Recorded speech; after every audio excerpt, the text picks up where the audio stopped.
Shalom, shalom, shalom. First and foremost, all praises and double honors due to Yahweh, Bahashem, Hamashiach, or Malak Yahweh Shai. Secondly, this is Brother Yaradan, WFI Detroit, coming back at you with yet another cold cut. Today in this cold cut, we'll be looking towards hope.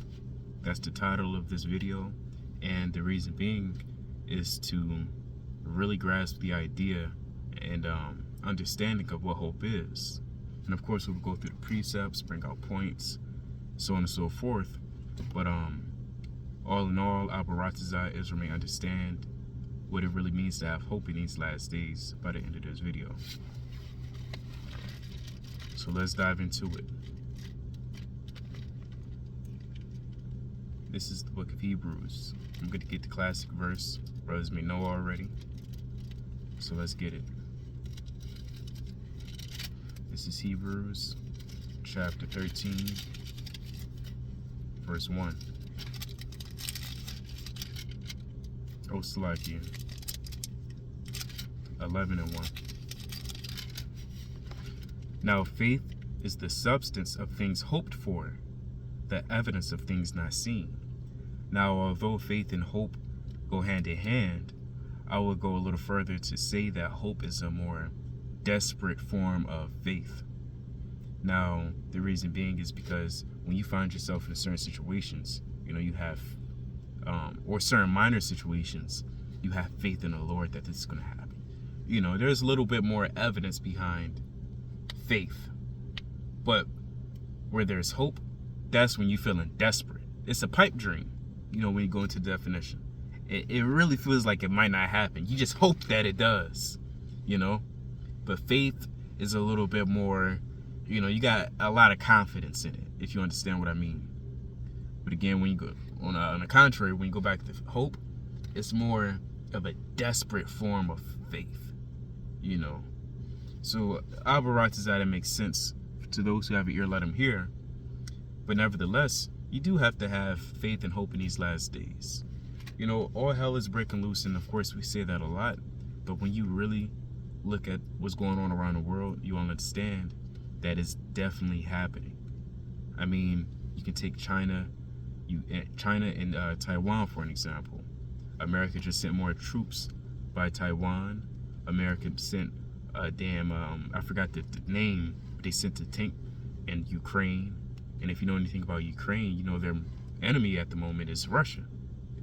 And by default, that makes Russia enemies with America, because we're supplying Ukraine to defeat Russia. So, it's not looking pretty. And if you take all those things in consideration, you can only understand and tell that it's going to get far worse. Not only that, I like to mention that BRICS, which is the acronym for Brazil, Russia, India, China, South Africa, just recruited someone else, or another nation, I should say, which is Egypt. Now, if you know anything about, geopolitics or anything to that nature or to that effect, you'll understand that that's something that America doesn't like, because America wants to have a central bank in every nation, and they want to have every nation under America's foot. But these nations, they're fed up. They had enough of America. They're wicked, they're prideful, they're boastful. Even Vladimir Putin, right? Vladimir Putin, he said America is promoting pedophilia. He said America is promoting all these wicked things. They corrupted the natural ways. And he said some more. He said a lot of things. Lord willing, I'll be able to show you in this video by the end of the video. But yeah, these nations, they had enough of America. They are literally polluting the minds of these other nations as well. And that's in Revelation. But I digress, because the main point is hope. All right? And what I just mentioned correlates to hope, is because when things get worse before your eyes, all you're going to have is hope in the Lord that He's going to deliver you. So let's get some more precepts. Let's get Ecclesiastes, aka Sirach, the 3rd chapter and the 15th verse. I believe that's what I want.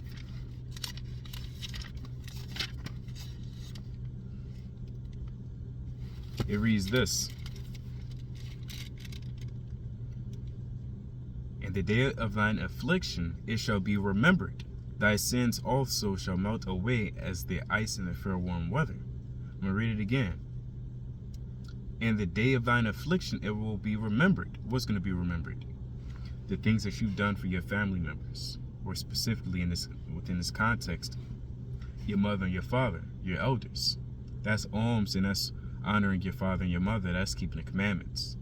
You understand? So when you honor your parents, which is really doing the work, that's going to be remembered in the day of your affliction.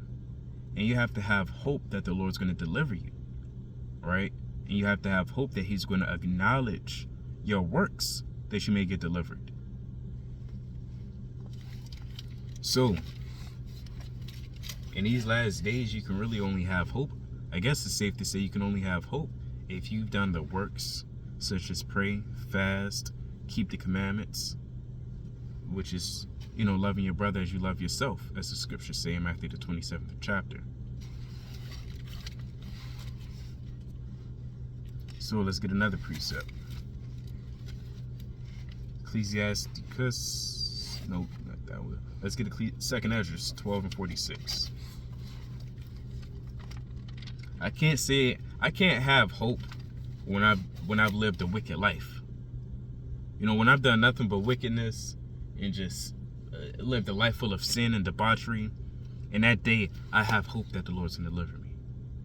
I mean, my hope isn't built off of anything. It doesn't hold any weight. You understand? It has no foundation. The foundation should be the first works, right? But if I have no first works and I just have hope based off of no works or just sin, the Lord's not going to acknowledge it. The Lord's not going to acknowledge my prayer in those days. Neither will he acknowledge my hope.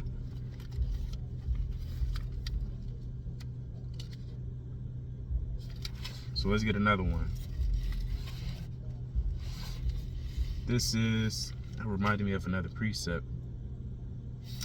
Here we go. Bear with me. I believe it's Proverbs 25.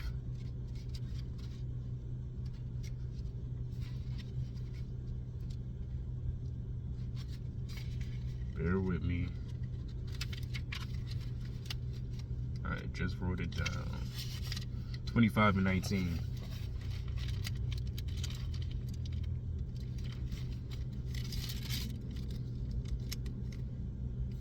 Confidence in an unlawful man in the time of trouble is like a broken tooth and a foot out of joint.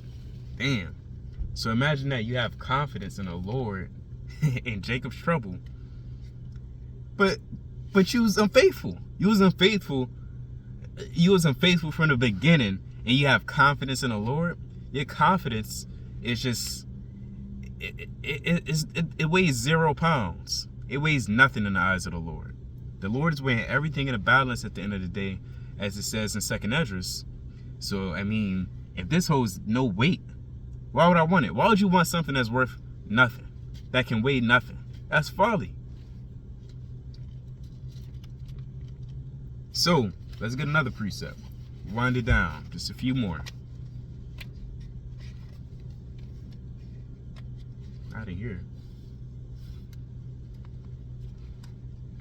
God. No.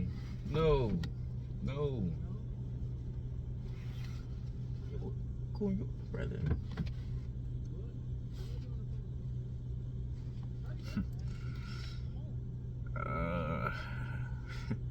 Salakia.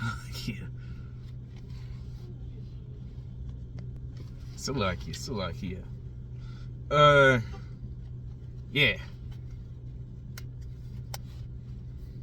So let's read that again. Let's get Proverbs 25 and what was that? 18. No, 19. Confidence in an unlawful man in times of trouble is like a broken tooth and a foot out of joint. And that's deep. That is very deep, man. You just living a sinful life, and that shows you that the Lord loves sincerity. You know, that too is going to deliver you. Being sincere. That man, or one of the two malefactors that's spoken of in the Gospels, that man that believed and had hope. It's like that believed and had hope. He was sincere. He was sincere in saying that he believed in the Lord. Let's get that real quick.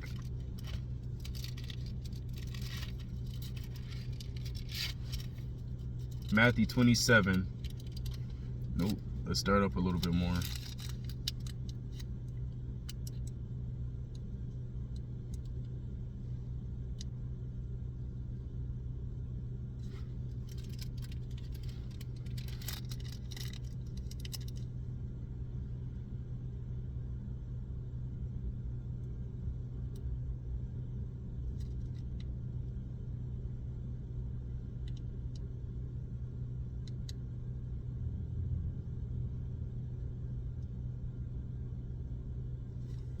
Where is that at?